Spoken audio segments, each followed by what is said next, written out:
proclamação do Evangelho de Jesus Cristo, segundo Marcos. Glória a vós, Senhor.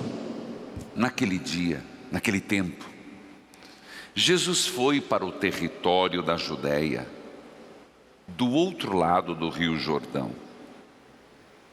As multidões se reuniram de novo em torno de Jesus, e ele, como de costume, os ensinava. Alguns fariseus se aproximaram de Jesus. Para pô-lo à prova, perguntaram se era permitido ao homem divorciar-se de sua mulher. Jesus perguntou: o que Moisés vos ordenou? Os fariseus responderam: Moisés permitiu escrever uma certa carta de divórcio, certidão de divórcio, e despedi-la.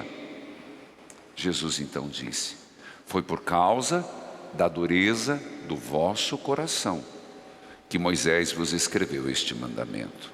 No entanto, desde o começo da criação, Deus os fez homem e mulher.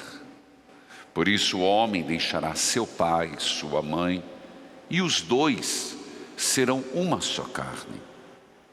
Assim já não são dois, mas uma só carne.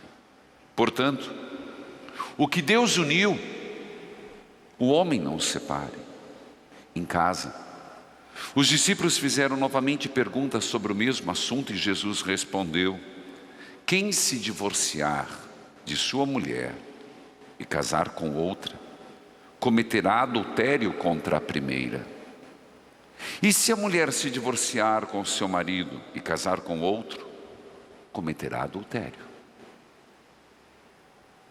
Palavra da salvação. Glória a vós, Senhor. Que a palavra de Deus perdoe os nossos pecados. Amém. Jesus misericordioso, fortalecei-nos na fé. E é pela fé, de fato, que precisamos ser fortalecidos no que se refere à liturgia de hoje. Eu não propus o Evangelho, ele é colocado por nós. Mas a família sempre é algo que eu tenho trabalhado muito. Não por acaso, no retiro agora, 2 palestras foi sobre casamento. Alguém poderia dizer: o que pode um padre falar sobre casamento? Não é casado, não tem filho? Ora, é muito simples.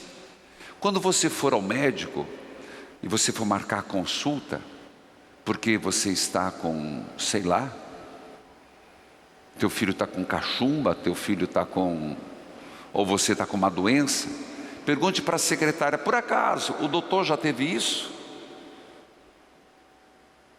Aí você só vai no médico que teve a sua doença. Portanto, não é o fato de um padre não ser casado que não tenha conselhos a dar pela palavra de Deus sobre o matrimônio. Por isso, subiu hoje no YouTube a 5ª palestra.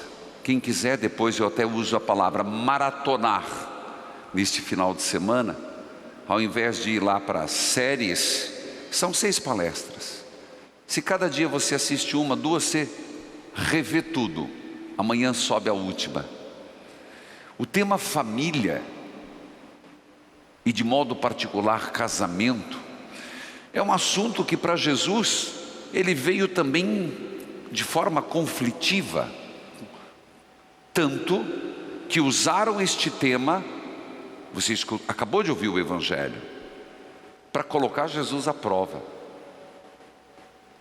Eles usaram esse tema sobre a indissolubilidade do matrimônio para pegar Jesus em alguma falha. E eram pessoas espertas, porque eles trouxeram, sabendo o Antigo Testamento. E colocam Jesus à prova perguntando: é certo se divorciar? Veja, você imediatamente vai dizer: é certo, a sociedade civil permite desquite, divórcio. Tá bom, filho, mas nós não estamos falando da sociedade civil. Hoje eu fiz uma reflexão, eu também estou pasmo, balbaqueado com a guerra. Depois de uma pandemia, uma guerra, como o ser humano é terrível.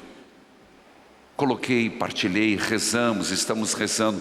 Mas hoje no Instagram eu coloquei uma outra guerra contra inocentes. Não sei se você teve a curiosidade de ver. Uma outra guerra que inclusive eu vi que o pessoal não gosta muito de falar. Uma outra guerra contra inocentes. Se achamos inocentes os ucranianos, e são, até estão alguns se defendendo como podem, com soldados armados. Soldados eles estão um contingente grande de soldados. O que lhes falta é a questão bélica. Essa outra guerra, coitado, são as crianças fetos, que não tem nem como se defender, não conseguem nem falar. Vejam depois, é uma outra guerra, injusta, contra o mandamento da lei de Deus: não matarás. Mas como os coitadinhos, as coitadinhas das crianças não vão conseguir processar os pais, não vão se defender, a gente fica quieto. Impressionante, o Papa Francisco, hoje de manhã, com dor na perna, um homem que tem muita dor, um pulmão, uma dor tanto que cancelou uma viagem, pegou a rua da Via della Conciliazione e foi lá na embaixada russa. Não sei se vocês sabem. Pessoalmente, o que conversaram não foi dito, mas ficou meia hora certamente pedindo. Esse é o papel nosso como cristãos, naquela guerra, nesta guerra das crianças inocentes tiradas do útero. Meus irmãos, isso é ser cristão. E voltando ao meu raciocínio anterior, somos cristãos. Ninguém é obrigado a seguir Jesus. Ninguém é obrigado a viver como batizado, mas somos. Então as palavras de Jesus hoje são duras, mas não tem outro caminho. Então não é porque a sociedade civil reconheceu o divórcio, o desquite, que nós vamos dizer que isso está de acordo com o que Deus pensa. Já vou fazer um adendo. Padre, mas e os casos excepcionais? Ô filho, a palavra já diz, é excepcional, não é regra. Com aqueles que estão com as segundas núpcias, carinho, acolhimento, afeto, misericórdia, e poderão ir para o céu, sim. Mas você entende o que é o ideal, o que é estabelecido como certo e o que é a exceção, um fato diferente. Consegue compreender a diferença? O problema é que às vezes nós queremos colocar as exceções como regra. O nosso ideal acaba não sendo mais o princípio cristão, acaba sendo os fatos humanos. É importante a gente fazer essa distinção. É muito importante a gente ter clareza, a partir da palavra de Deus, o que é que Deus quer, qual é a meta, qual é o ideal, qual é o referencial. Quando isso não é possível, e aqui o Papa Francisco, de novo, indo à frente do nosso tempo, chega a falar em casos de separações, Claro que os dois têm culpas, mas que tem muita gente que foi abandonada. E isso tem que se levar em conta. Onde houve separação, que uma das partes não teve nem chance de lutar, porque a outra parte desistiu. Mas aí é outro aspecto, impressionante também. Filhos, eles perguntaram: é permitido o homem divorciar-se de uma mulher? Jesus os questiona, isso chama-se maêutica. É quando responde uma pergunta com outra pergunta. Na verdade, aqui mostra Jesus Cristo disposto a fazê-los refletir. É o que a igreja procura, levar as pessoas à reflexão. Se, por exemplo, fizemos um retiro, 6 palestras, se pregamos, se a igreja ensina, se a igreja escreve um documento, se a igreja, através dos bispos da CNBB, se posiciona, é para nos levar a refletir. Meus irmãos, nós temos que refletir as coisas. Jesus tentou. O que diz Moisés? Olha como eles são impressionantes. Não é eles, nós. Moisés, diz eles, permitiu sim a certidão do divórcio e despedi-la. Aí Jesus, o mestre, o homem iluminado, o homem que consegue compreender, disse: vocês não entendem que o que Moisés fez foi pela dureza do vosso coração, mas no plano da criação não era assim. Olha o que eu acabei de dizer. A exceção não é a regra. Existe um princípio maior, e o princípio maior foi Deus quem fez na criação. Deus não fez isso.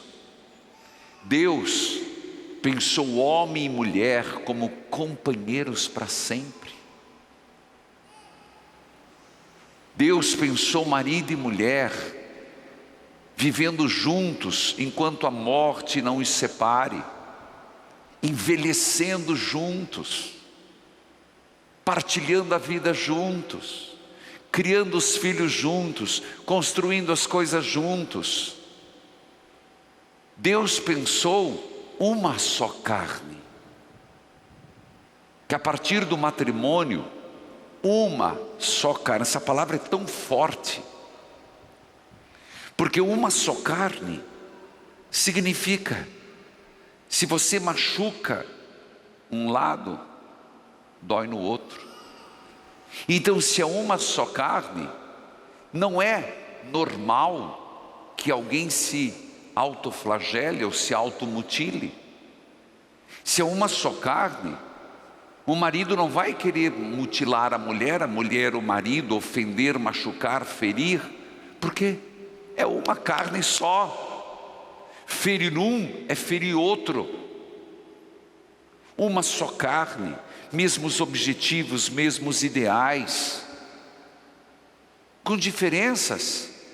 Eu preguei tanto sobre isso, que na verdade o respeito, porque ele vem com uma carga cultural, emocional, diferente dela, porque um vem de uma família com sua história, outro vem de outra família com sua história, mas são chamados a viver amigavelmente no respeito, no diálogo, no perdão.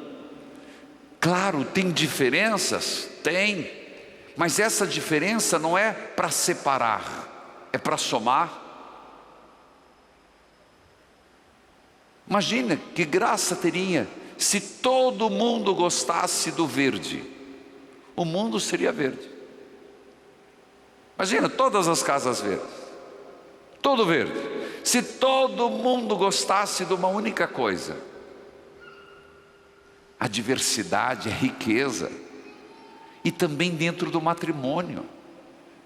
É aí que entra a palavra respeito, tolerância, diálogo, perdão, uma só carne. Mas quando falta isto, estraga. E quando falta algo que a primeira leitura nos trouxe de presente. A primeira leitura, eu vou pegar só um trechinho, que é de São Tiago. Ele fala de muitas coisas. Não jureis, nem pelo céu, nem pela terra. Que o vosso sim seja sim, que o vosso não seja não. Ah, meus irmãos, que segredinho importante. Se dentro do casamento, na minha vida sacerdotal, em tudo, o nosso sim fosse sim, o nosso não é não. Lembre-se, a mentira de hoje é adubo da desconfiança de amanhã. Quando o teu sim não é verdadeiro, e hoje já dizia Eclesiástico, diz assim: o mentiroso cedo ou tarde será desmascarado. Provérbios. O sim quando é sim, não quando é não. Isso resolveria tantos problemas, né? Isso resolveria tantos ciúmes, tantas confianças quebradas. Como é difícil confiar de novo numa pessoa que mentiu. Não estou dizendo que é impossível. Como é difícil confiar numa pessoa que se esconde na mentira.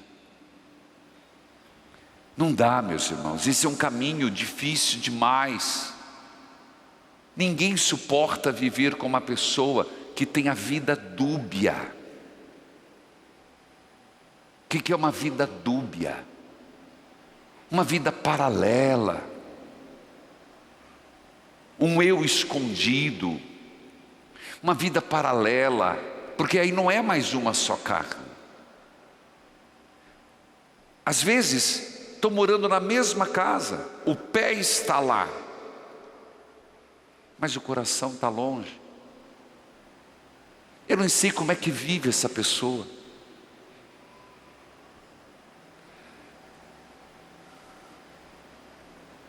Não foi assim desde o começo, disse Jesus. O homem deixará seu pai e sua mãe, e serão uma só carne. Já não são dois, mas uma só carne. E aí vem uma máxima importantíssima: o que Deus uniu, o homem não separe.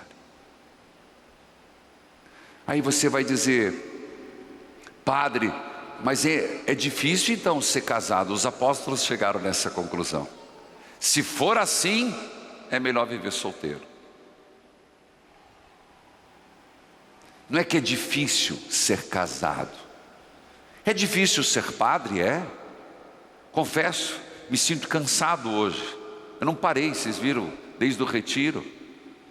Também por outros problemas, a gente cansa. Tem dia que você está mais animado, tem dia que você tem... Não é assim com você, filho? É ou não é? É difícil ser padre, é difícil ser casado, é difícil ser solteiro, é difícil ser viúvo. Tudo é difícil. Todas as situações trazem dificuldades. Então a dificuldade não pode ser motivo. A forma de enfrentar. Casais, você viu que eu não estou num sermão moralista. Não estou dizendo, condenando ninguém. Eu apenas estou voltando ao Evangelho. Sim quando é sim, não quando é não. Saber lidar com as diferenças, perdoar. Ontem na adoração eu falava, sobre a cura espiritual. Não adianta nada a pessoa, eu peço perdão, mas não tem vontade de mudar o caboclo. Me perdoe, mas não tem vontade de fazer diferente. O perdão tem que vir acompanhado com um desejo de mudança. Esse é o perdão verdadeiro. O perdão, e isso é um princípio básico de confissões, está chegando a Quaresma, em relação a Deus, uma disposição de agir de outra forma. Eu admito o meu perdão, e a partir de hoje, serei uma pessoa diferente. Até brincava sobre o banho, mas aí vocês assistem na pregação de ontem.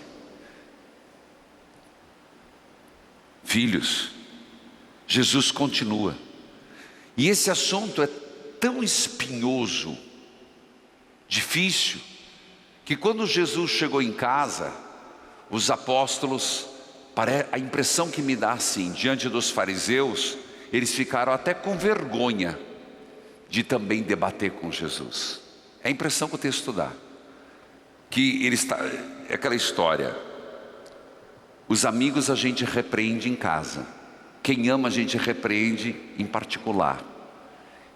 Os fariseus chegaram, fizeram quebra-pau com Jesus, Jesus deu a resposta, os apóstolos não entenderam direito, ficaram quietos.